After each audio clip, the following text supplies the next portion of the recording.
Assalamualaikum warahmatullahi wabarakatuh. Alhamdulillah.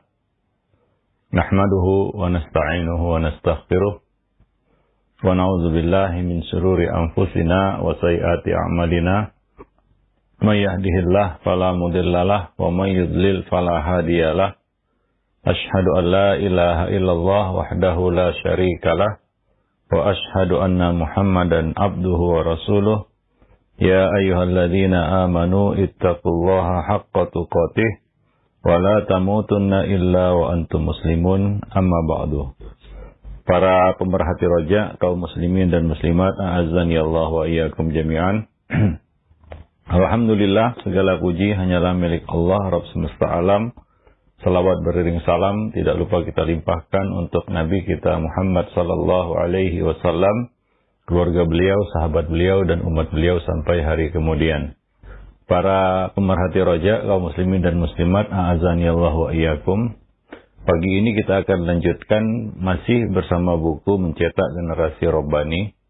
Kita sampai pada lampiran kisah-kisah yang patut dijadikan ataupun diambil ibrahnya bagi kita untuk kita sampaikan kepada anak-anak kita. Ada beberapa kisah yang intinya menekankan sebuah perkara, ya, tentang keberanian, tentang keikhlasan, ya, tentang kegigihan dalam menuntut ilmu dan lain-lain. Berikut ini kita akan sampaikan di sini salah satu kisah yang perlu kita ceritakan dan kita sampaikan kepada anak-anak kita adalah kisah Uwais Al-Qarni. Nah, ini tentang kebaktian seorang anak, ya, kepada orang tua. Karena salah satu harapan orang tua ketika mendidik anaknya, menyekolahkan anaknya adalah agar anak itu menjadi anak yang berbakti kepada orang tuanya. Ini harapan terbesar mungkin, salah satu harapan ya dari para orang tua ya terhadap anak-anak mereka. Nah, kisah Uwais Al-Qarni salah satu kisah yang mungkin bisa memberikan satu faidah ya ataupun manfaat ya bagi anak-anak kita, keutamaan ya berbakti kepada orang tua ya, kepada ibu bapa. Kisah ini ya dituturkan oleh Usair bin Jabir radhiyallahu anhu, ya, beliau menuturkan kisah Uwais Al-Qarni ini, ya. Beliau berkata ketika kafilah dari Yaman datang, yaitu ada kafilah dagang dari Yaman datang, Umar bin Khattab bertanya, apakah bersama kalian ada orang yang bernama Uwais bin Amir? Maka seseorang dari mereka menjawab, ada, ya, ada yang bernama Uwais bin Amir. Kemudian Uwais dibawa ke hadapan Umar. Dan Umar bertanya, kamukah Uwais bin Amir yang berasal dari kabilah Murad, kemudian dari Qarn? Dia menjawab, iya benar. Maka Umar bertanya lagi, apakah kamu pernah menderita kusta lalu sembuh setelah diobati namun tersisa bekasnya seukuran mata uang dirham? Ia menjawab, iya benar. Umar kemudian bertanya lagi, apakah ibumu masih hidup? Ia menjawab, iya, ibuku masih hidup. Nah, maka Umar memberitahukan kepadanya bahwa aku mendengar Rasulullah Sallallahu Alaihi Wasallam bersabda, akan datang kepada kalian seorang yang bernama Uwais bin Amir yang berasal dari Murad, kemudian dari Qarn, bersama sejumlah penduduk Yaman. Ia pernah menderita penyakit kusta lalu sembuh, namun tersisa bekasnya seukuran mata uang dirham. Ibunya masih hidup. Dan dia adalah seorang anak yang sangat berbakti kepada ibunya. Andai kata ia bersumpah kepada Allah, niscaya Allah akan mengabulkannya. Jika kalian mampu meminta kepadanya, maka mintakan ampunan untuk kalian. Maka lakukanlah. Nah, setelah menyampaikan hadis Nabi ini, sesudah menyampaikan sabda Nabi tersebut, Umar berkata kepadanya, mintakanlah ampunan untukku. Maka Uwais pun memintakan ampunan untuk Umar. Ya, ini luar biasa ya, Umar, tawadhu Umar. Ketika mengetahui keutamaan seseorang, ia mengakuinya. Ya, dan ia tidak segan meminta, bertawassul kepada orang saleh dengan meminta doa kepadanya. Ini salah satu bentuk tawassul yang dibolehkan, yaitu meminta doa kepada orang saleh. Ya. Ini termasuk tawassul yang syar'i, yang dibolehkan. Ada 3 yang dibolehkan, bertawassul dengan Asmaul Husna, bertawassul melalui amal-amal soleh yang kita kerjakan, dan bertawassul dalam bentuk meminta doa kepada orang soleh yang masih hidup. Nah, di sini Umar ketika mengetahui keutamaan Uwais bin Amir, dan ia melaksanakan pesan Nabi, jika kamu bertemu dengan orang ini, maka mintakanlah ampunan untuk diri kalian. Ya, mintakanlah ampunan ya melaluinya, melalui doanya untuk diri kalian. Maka Umar melaksanakan perintah Nabi SAW, mintakanlah ampunan untukku.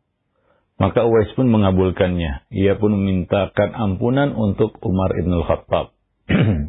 Nah, demikianlah karunia yang Allah berikan bagi-bagi kepada hamba-hambanya. Ya, tidak ada orang yang utama dalam semua sisi, dari semua segi, tidak. Ya, ada yang dilebihkan dari satu sisi, namun tidak dari sisi yang lain. Umar kita tahu dia adalah orang kedua setelah Abu Bakar. Ya, orang yang paling banyak menyertai Nabi. Oh ya, sahabat yang memang Nabi memohon kepada Allah agar memilih salah satu di antara 2 orang, dan Allah memilih Umar. Dan banyak lagi keutamaan Umar yang tidak perlu diragukan lagi, yang mungkin semua kaum muslimin mengetahuinya. Beliau juga adalah mertua Nabi SAW. Akan tetapi, ya, tidak semua ya keutamaan dimiliki Umar. Ada beberapa keutamaan yang mungkin lebih diberikan kepada yang lain. Ya, yang Allah berikan lebih kepada yang lain. Itulah karunia yang Allah bagi-bagi kepada hamba-hambanya, kepada siapa yang dikehendakinya. Ya, Uwais bin Amir Al-Qarni memiliki keutamaan yang tidak dimiliki oleh Umar. Ya, Nabi menjelaskan keutamaan ya tabi'in yang mulia ini. Ia tidak pernah bertemu Nabi, maka para ulama mengkategorikannya ataupun menggolongkannya sebagai seorang tabi'i. Ya. Nah, di sini coba lihat Umar, seorang sahabat, ya, tidak merasa rendah diri. Ini ketawaduan Umar untuk minta doa kepada seorang tabi'i. Ya, tentunya dari semua sisi Umar mungkin lebih usia, ya, kemudian ya kedekatan dengan Rasulullah sebagai sahabat Nabi, ya. Ya mungkin tidak ada yang dapat menyaingi Umar dalam hal itu, dalam bab itu. Tapi ada sisi lain yang tidak dimiliki Umar, tapi dimiliki oleh Uwais Al-Qarni. Ya, nah demikian. Dan Umar tidak segan minta doa kepada Uwais Al-Qarni. Nah, selanjutnya Umar bertanya, kamu hendak kemana? Ia menjawab, ke Kufah. Maka Umar menawarkan, maukah aku tuliskan rekomendasi kepada gubernurnya? Ya, supaya diberi kemudahan-kemudahan, ya, diberi keringanan-keringanan, ya. Maukah aku tulis rekomendasi kepada gubernurnya agar ia menerimamu dan melayanimu? Maka Uwais menjawab, aku lebih suka bersama rakyat biasa. Ya, artinya Uwais menolak secara halus ya tawaran Umar tersebut. Ya, ia lebih senang ya bersama rakyat biasa. Ya, tidak diberikan keistimewaan ya yang lebih daripada yang lain. Lebih-lebih lagi beliau bersama rombongan. Ya, tentunya tidak semua akan dilayani seperti dirinya jika Umar memberikan rekomendasi kepadanya. Nah, demikian. Ini ketawaduan seorang ya, Uwais Al-Qarni, ya, Uwais bin Amir Al-Qarni Al-Muradi. Nah, pada tahun berikutnya salah seorang pemuka kaum Uwais ini menunaikan haji dan bertemu dengan Umar. Maka Umar bertanya mengenai Uwais, dan orang itu menjawab, ia tidak dapat menunaikan haji karena tidak memiliki biaya yang mencukupi. Kemudian Umar memberitahukan, aku mendengar Rasulullah Sallallahu Alaihi Wasallam bersabda. Ya, kemudian Umar menceritakan kepadanya hadis Nabi yang beliau sampaikan sebelumnya, yaitu seorang yang bernama Uwais bin Amir dari suku Murad dan dari wilayah Qarn, ya, datang bersama penduduk Yaman, pernah menderita penyakit kusta, kemudian sembuh dari penyakit itu, namun masih tersisa bekas sebesar uang dirham, ya, mata uang dirham. Ibunya masih hidup dan dia adalah anak yang berbakti kepada ibunya. Andai kata dia bersumpah kepada Allah, niscaya akan dikabulkan sumpahnya. Dan jika kamu mampu meminta kepadanya agar memohonkan ampunan untuk kalian, maka lakukanlah. Nah, itu hadis yang disampaikan Nabi kepada pemuka kaum itu. Ya, pemuka kaumnya Uwais, ya. Nah, setelah itu pemuka kaum tersebut menemui Uwais dan meminta, mohonkanlah ampunan untukku. Ya, serta merta Uwais menanggapi, kamu baru saja pulang dari safar demi menunaikan kebaikan ibadah haji. Maka kamu yang lebih layak memintakan ampunan untukku. Maka Uwais bertanya, apakah kamu bertemu Umar? Dia menjawab, iya. Maka Uwais memohonkan ampunan untuknya. Karena Uwais tahu bahwasanya dia pasti mendengar hadis tersebut dari Umar. Ya, memintakan doa untuknya. Ya, nah demikian. Maka orang-orang pun ya mengetahui keutamaan Uwais sehingga selalu menyambutnya dengan wajah ceria. Nah, itulah Uwais Al-Qarni atau dikenal dengan sebutan Uwais Al-Qarni, ya. Nama beliau adalah Uwais bin Amir, ya, Al-Qarni Al-Muradi. Ya, seorang tabi'i tapi memiliki keutamaan, ya. Doanya ya adalah doa yang mustajab. Ya, dia bukanlah orang yang kaya raya, tidak. Dia adalah orang biasa, rakyat biasa, ya.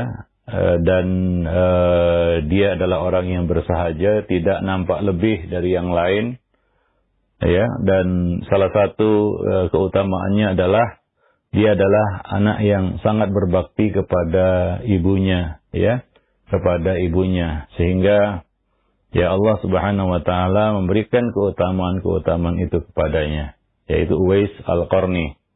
Ya, nah demikian. Itu kisah yang mungkin sering kita dengar ya tentang Uwais ini, ya. Di dalam riwayat yang lain dia membawa ibunya ya untuk menunaikan haji, ya. Ya, orang-orang bertanya siapa orang itu? Orang itu adalah Uwais, ya. Nah, ini salah satu di antara ya keutamaan Uwais Al-Qarni, ya. Nah, demikian. Dan mudah-mudahan ya kisah-kisah seperti ini memberikan inspirasi kepada anak-anak kita untuk ya mau ya berkhidmat dan berbakti kepada kedua orang tua. Ya, karena ridha Allah bersama ridha orang tua. Ya, nah ridha Allah bersama ridha orang tua. Ya, nah demikian juga merugi ya orang-orang yang mendapati kedua orang tuanya ya dalam usia tua, salah satu atau keduanya, ya, tapi dia tidak mendapatkan surga. Ya, dia tidak mendapatkan surga. Artinya, ya berbakti kepada orang tua itu adalah salah satu di antara pintu bagian tengah surga. Ya, salah satu pintu surga, bahkan pintu bagian tengahnya adalah ya berbakti kepada orang tua. Amal yang utama yaitu amal berbakti kepada kedua orang tua.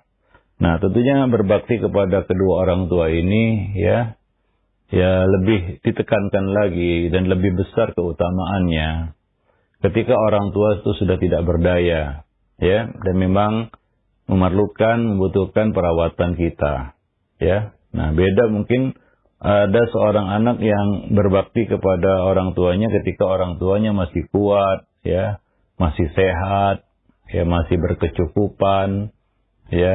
Nah, mungkin itu suatu yang wajar. Kenapa? Karena si anak mungkin memang bergantung kepada orang tua dalam hal nafkah, ya, tenaga dan lain-lain. Orang tua dalam kondisi itu kan masih bisa diandalkan, masih bisa diharapkan, ya, tenaganya, hartanya, pengaruhnya, kedudukannya, dan lain-lain sebagainya. Tapi ketika orang tua ini sudah terkulai lemah, ya mungkin dia juga tidak bisa lagi mencari nafkah untuk anak-anaknya. Sekarang mungkin keadaannya berbalik, ya, dialah yang perlu dinafkahi oleh anak-anaknya. Ya, tenaga sudah hilang, kekuatan sudah hilang, ya, bahkan sekarang dia mungkin hanya bisa terbaring, ya, dan perlu perawatan dari orang-orang yang mengasihinya, karena dia sudah tidak berdaya mungkin, ya. Nah, dalam kondisi seperti itulah, ya, kebaktian seorang anak itu memang dibutuhkan, diperlukan. Nah, di sini pada momen itulah, ya, nampak, ya, terlihat siapa yang berbakti kepada orang tua dan siapa yang tidak. Nah, anak yang berbakti kepada orang tua, dia akan mengurus orang tua dalam kondisi kibar. Kibar itu artinya dia sudah lanjut renta, ya, dan memerlukan, ya, perawatan dari anak-anaknya, ya. Kalau kita lihat, ya, mungkin di kalangan orang-orang di luar sana, mereka tidak mau ambil pusing dan mereka letakkan orang tua mereka di panti jompo. Ya, mereka tidak mau merawatnya langsung. Ya, mereka hanya memberikan biaya. Berapa biayanya di panti jompo diletakkan di situ. Ya, tentunya berbeda, ya. Ini sama dengan kita mendidik anak waktu kecil, ya. Tidak hanya dengan materi dan uang. Ya, tanpa kita langsung ikut ikut campur ataupun ikut terlibat di dalam mendidiknya. Bukan hanya berapa uang sekolahnya kita bayar, kita nggak perhatikan. Ya, kita lepas begitu saja dan kita serahkan bulat-bulat kepada sekolah. Mau jadi apa terserah. Biayanya nggak jadi masalah, bukan seperti itu tentunya. Ya, sama juga orang tua ketika dia sudah tua, bukan hanya kita, wah saya mampu ini, saya punya uang, saya punya materi, saya bisa titipkan, ya, orang tua saya di panti jompo, selesai urusan, berapa biayanya dikeluarkan. Ya, sementara dia sama sekali mungkin tidak mau terlibat, dia langsung mengurus orang tuanya, ya. Nah, demikian. Ya, tentunya berbeda, ya, ketika ia dapat perawatan dari kita secara langsung dengan kita titipkan di panti jompo, ya, berbeda tentunya, ya. Ya, dia akan merasakan kasih sayang anaknya, perhatian anaknya, dan itu sangat menghibur hatinya. Ya, ketimbang dilemparkan ke panti jompo, ya mungkin dia senang juga, tapi dia berbeda senangnya, ya. Mungkin di sana kata anaknya supaya dia bisa ketemu dengan orang-orang sebayanya, ya. Itu kan ya karena memang nggak ada alternatif lain, ya mau apa dia panti jompo selain ya dia bergaul sama teman-temannya di panti jompo. Ya, nah demikian. Ya, tapi tentunya berbeda kalau ia dirawat oleh anak-anaknya. Ya, walaupun kadang-kadang berganti-gantian, ya. Nah, maka anak-anak kalau dia punya anak lebih dari satu, ada 3, 4, 5 misalnya, ya bisa bergantian dan dia tentunya senang. Ya, misalnya tahun ini di rumah si fulan, tahun berikutnya di rumah si fulan lagi, kan begitu, yang lain lagi, ganti suasana. Mungkin dia akan bahagia. Mungkin dia akan senang, ya.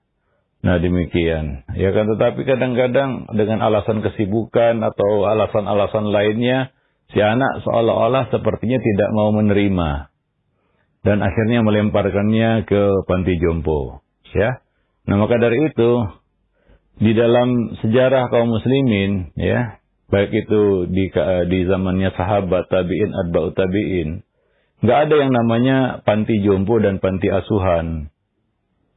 Ya, Islam tidak mengenal itu, dua panti itu. panti asuhan dan panti jompo. Di mana dulu para jompo? Ya di rumah anak-anak mereka. Di mana dulu yatim piatu atau anak-anak yatim? Ya di rumah-rumah kaum muslimin. Ya, bukan di panti asuhan atau panti jompo. Nah, dulu kaum muslimin berlomba-lomba untuk mengurus anak yatim. Ya, mereka menerima anak-anak yatim dan mengasuhnya. Ya, nah karena tersedia pahala yang besar di situ. Demikian juga dahulu orang-orang tua yang sudah lanjut usia ini, tua renta ini ada di rumah anak-anak mereka. Ya, nggak ada pikiran dahulu buat panti jompo atau panti asuhan. Kemudian orang-orang yang seperti ini nasibnya yaitu anak-anak yang ditinggal mati oleh ayahnya ataupun ya anak-anak yang yatim piatu kemudian dikumpulkan di satu tempat, tidak. Atau juga orang-orang jompo ataupun orang-orang yang sudah tua renta ini ya kemudian dibuatkan satu tempat kemudian mereka dikumpulkan di situ. Itu suatu hal yang nggak kepikir dulu ya di benak kaum muslimin.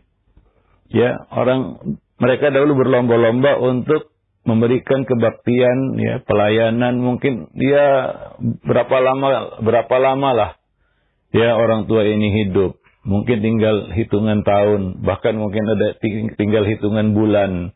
Bahkan mungkin ada yang tinggal hitungan hari. Ya, apa beratnya dan apa susahnya untuk membuat mereka gembira di akhir-akhir usia mereka. Ya, nah, sangat menyedihkan. Ya, sebagian orang-orang jompo ini meninggal di rumah jompo atau di panti jompo dalam keadaan sepi sendiri. Tidak didampingi oleh anak-anak mereka, tidak didampingi oleh keluarga mereka. Ya, tentunya ini ya nggak ada siapapun yang berharap nasibnya seperti itu ya. Nah demikian. Jadi ada dua ini, hal ini yang dulu nggak kepikir ya di benak kaum muslimin, yaitu buat panti jompo dan buat panti asuhan.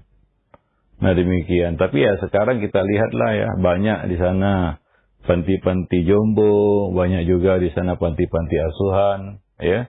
Nah demikian, ya seolah-olah mereka ini adalah kaum yang harus disisihkan dari kehidupan. Anak-anak yatim, ya dikumpulkan di satu tempat, ya sama yatim, ya. Nah demikian juga orang-orang jompo ini dikumpulkan di satu tempat bersama orang-orang yang senasib dengannya, yaitu orang-orang jompo. Ya, mereka tidak masuk lagi dalam kehidupan keluarga mereka. Ya, dalam kehidupan kaum muslimin. Wallahu alam bisawab. Ya tentunya ya menanamkan kesadaran ya untuk berbakti kepada orang tua ini ya tentunya tidak bisa instan. Ya orang tua yang memperlakukan buruk anaknya. Ya boleh jadi ya anak ini kurang berbakti ataupun menelantarkan orang tuanya karena orang tuanya menelantarkan anaknya waktu kecil. Ya, sebagaimana kata pepatah orang Arab, kama tadinu tudanu. Bagaimana kamu berbuat, begitu kamu akan mendapatkan hasil perbuatanmu. Begitulah kamu akan dibalas. Bagaimana kamu memperlakukan orang lain, begitulah kamu akan diperlakukan oleh orang lain. Ya. Nah, kepada para orang tua, ketika mereka mendidik anak mereka, didiklah dengan kasih sayang, perhatian, kelembutan, kepedulian. Ya. Mendidik mereka dengan cinta dan kasih sayang. Mudah-mudahan kita mendapatkan semua itu ketika keadaan berbalik. Dialah yang mengasuh kita, dialah yang merawat kita. Kita juga mendapatkan kasih sayangnya, perhatiannya, kelembutannya, kepeduliannya, dan lain sebagainya. Ya, nah demikian. Wallahu a'lam bishawab. Tapi seandainya tidak seperti itu, atau sebaliknya, ya kita telantarkan mereka. Ya, mereka justru mendapatkan kekerasan, kekasaran, ya,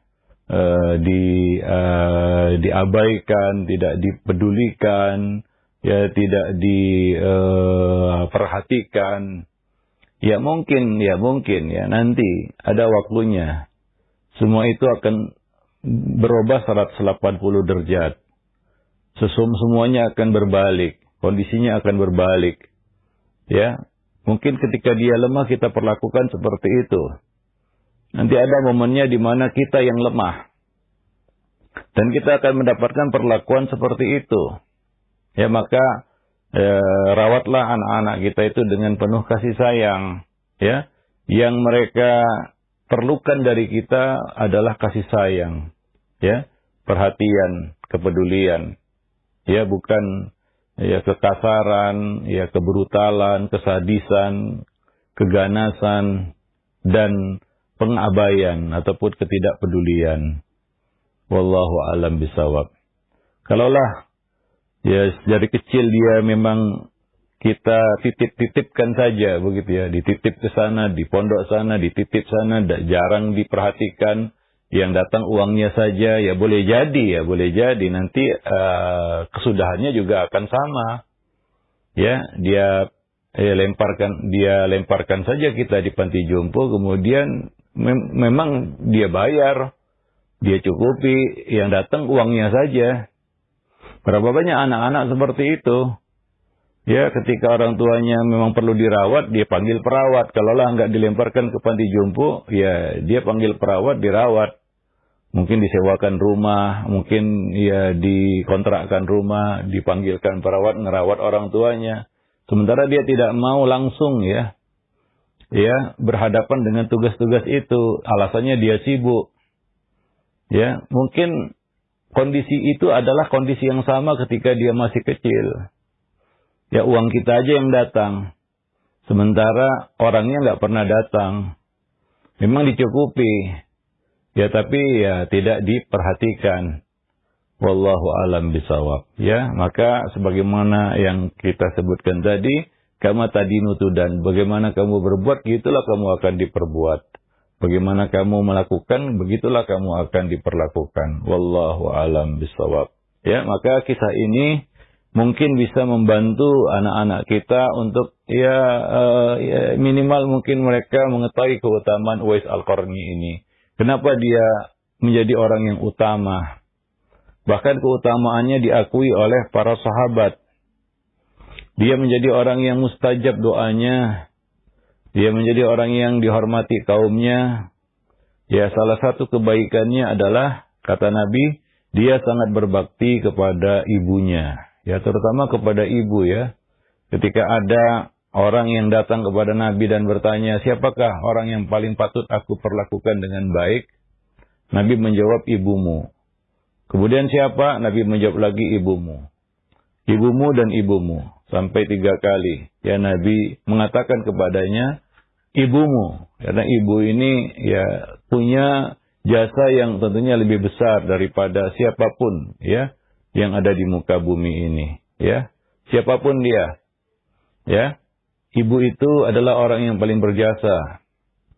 Ya, karena dia punya saham yang besar atas kehadiran kita di dunia. Mulai dari dia mengandung, dan itu berat, wahnan ala wahnin. Kemudian dia melahirkan, itu adalah perjuangan antara hidup dan mati. Kemudian dia yang menyusui, ya dengan penuh kasih sayang. Makanan terbaik seorang bayi adalah ASI, air susu ibu. Ya, kemudian dia yang mendidik, ya pendidikan awal itu kita terima dari ibu. Misalnya apa? Kemampuan bicara. Maka disebut bahasa ibu. Kenapa? Karena ibulah yang pertama, orang pertama mungkin yang mengajari kita bicara. Nah, itulah peran ibu dalam kehidupan. Yang mungkin tidak bisa tergantikan dengan apapun.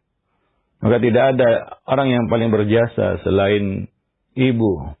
Para pemerhati roja kaum muslimin dan muslimat. Oleh karena itu Nabi menyebutkan 3 kali. Ibumu, ibumu, dan ibumu. Nah, bagi yang mungkin masih memiliki kedua orang tua yang masih hidup, ya, itu adalah satu peluang, ya, untuk meraih surga Allah Subhanahu wa Ta'ala. Wallahu alam bisawab. Maka janganlah kita merasa berat, ya, atau merasa terbebani, ya, ketika kita harus ya mengurus kedua orang tua. Walaupun memang itu berat ya. Apalagi orang tua itu sudah pikun ya. Itu patut dikasihani karena dia tertimpa musibah pikun di masa tuanya. Tidak semua orang tua pikun. Tapi ada juga sebagian orang tua itu yang memang pikun dia di masa tuanya. Dan untuk mengurus orang tua yang pikun itu kan tidak mudah. Seperti mengurus bayi ya. Ya, bahkan mungkin lebih daripada bayi. Ya, kalau bayi ada hiburannya sih. Kita lihat, kita gemes ngelihat bayi itu. Ya, tapi orang tua ini mungkin harus sabar-sabar gitu ya dengan tingkah lakunya ya. Ya, sebagian orang tua yang sudah pikun dan sudah uzur itu ya harus dirawat seperti bayi, ya dipopoi dan lain sebagainya. Ya, ini memang kembali seperti ya ardalil umur, kondisi yang lemah. Ya. Summa radadnahu asfala safilin, kemudian kami kembalikan dia ke kondisi yang paling bawah, asfala safilin. Yaitu apa? Kondisi di mana dia tidak punya kekuatan sama sekali. Dan mengharapkan belas kasih dari orang-orang yang ada di sekitarnya. Seperti bayi juga. Ia mengharapkan belas kasih dari orang-orang yang ada di sekitarnya. Ya, dan untuk mengurus dan merawat orang tua yang kondisinya seperti itu kan berat ya. Perlu kesabaran. Dan harus ikhlas. Mengharap pahala di sisi Allah Subhanahu wa Ta'ala. Karena kalau tidak ikhlas, berat amal itu dilakukan. Karena tidak ada lagi apa yang bisa kita harapkan darinya. Selain ya janji Allah Subhanahu wa Ta'ala, yaitu surga. Mungkin itulah yang memotivasi kita untuk semangat mengurus orang tua. Ya, di sisa-sisa usianya atau di penghujung usianya. Nah demikian. Ya wallahu a'lam bishawab. Ya mudah-mudahan itu adalah jalan bagi kita untuk mudah masuk ke dalam surga. Ya, karena pintu tengah surga itu adalah berbakti kepada orang tua. Wallahu a'lam bishawab. Nah demikian salah satu kisah yang menginspirasi ya dan menjelaskan kepada kita ya pentingnya ya kepada anak-anak kita juga. Pentingnya berbakti kepada ibu bapa, ya terutama di sini kepada ibu ya. Nah demikian. Wallahu a'lam bishawab. Nah kemudian berikutnya kita akan menyampaikan kisah, salah satu kisah yaitu kisah si botak, si buta dan si penderita kusta ya. Ya ini juga menjelaskan kepada kita keutamaan amanah ya. Ya, supaya anak kita menjadi anak yang amanah, ya, pribadi yang amanah, ya, yang menyatukan antara syukur dan sabar. Ya, menyatukan antara syukur dan sabar. Ya, karena syukur dan sabar ini diperlukan dalam kondisi apapun. Ya, kondisi kaya, kondisi miskin. Kedua-duanya kita perlu bersyukur dan bersabar. Ya, orang kaya juga perlu bersabar. Orang miskin juga perlu bersyukur. Ya, bukan hanya orang kaya bersyukur, orang miskin bersabar. Ya, tidak sih. Karena orang kaya juga harus sabar. Tidak sedikit orang kaya yang tidak sabar dengan kekayaannya jatuh dalam dosa. Ya, dan tidak sedikit juga orang miskin yang tidak bersyukur kepada Allah Subhanahu wa Ta'ala. Ya, jadi kedua gimana pun kondisinya, ya perlu syukur dan sabar. Ya, nah demikian. Dalam kehidupan yang naik turun seperti roda pedati, ada kadang-kadang di atas, ada kadang-kadang di bawah. Sehingga kita bisa menjadikan keduanya, syukur dan sabar itu sebagai ya sepasang sayap yang membawa kita terbang tinggi menuju surga. Nah demikian. Nah ada kisah yang menarik ya, 3 orang ya di kalangan Bani Israel, yang Allah Subhanahu wa Ta'ala ya menguji mereka dengan penyakit pada mereka, dan kemudian Allah juga menguji dalam bentuk yang lain. Nanti akan kita sampaikan ya kisah ini pada pertemuan berikutnya insyaallah, karena kisah ini sangat sangat menarik sebenarnya ya untuk kita ambil banyak faedah darinya, terutama tentang status miskin dan kaya, ya, miskin dan kaya, bahwa tidak ada seorang pun di muka bumi ini yang lolos dari ujian Allah. Karena kita makhluk itu memang diciptakan untuk diuji. Itu tujuan kauniyah Allah menciptakan kita, yaitu untuk diuji. Ya, dengan berbagai macam bentuk-bentuk ujian. Ya, dan hak Allah adalah menguji makhluknya. Itu hak Allah Subhanahu wa taala. Maka makhluk tidak boleh menggugat Al-Khaliq, kenapa Allah menguji saya seperti ini? Itu kata-kata yang tidak bijak, kata-kata yang menunjukkan ya kita tidak mengenal pencipta kita, jahil terhadap pencipta kita. Allah Subhanahu wa taala memiliki hak untuk menguji, dan Allah ciptakan kita untuk diuji. Allah mengatakan inna khalaqnal insana min nutfatin amsyajin nabtalih. Sesungguhnya kami menciptakan manusia dari air mani yang bercampur, nabtalihi, agar kami mengujinya. Itu tujuan Allah menciptakan kita. Dan siapapun, si muslim maupun si kafir, ya siapapun, si miskin maupun si kaya, semua diuji sama Allah Subhanahu wa taala. Ya, bahkan para nabi dan rasul juga diuji sama Allah Subhanahu wa taala. Ya. Nabi dan rasul diuji. Allah menguji Adam. Ya, bahkan iblis Allah uji juga. Ya, nah Allah uji. Ya, semua makhluk Allah uji, ya. Kecuali malaikat yang memang diciptakan untuk taat, ya. Ya, bukan untuk diuji. Malaikat diciptakan untuk melaksanakan tugas. Jin dan manusia yang diciptakan untuk taklif, mereka akan diuji sama Allah Subhanahu wa taala. Nah, kita ini hidup aja ujian.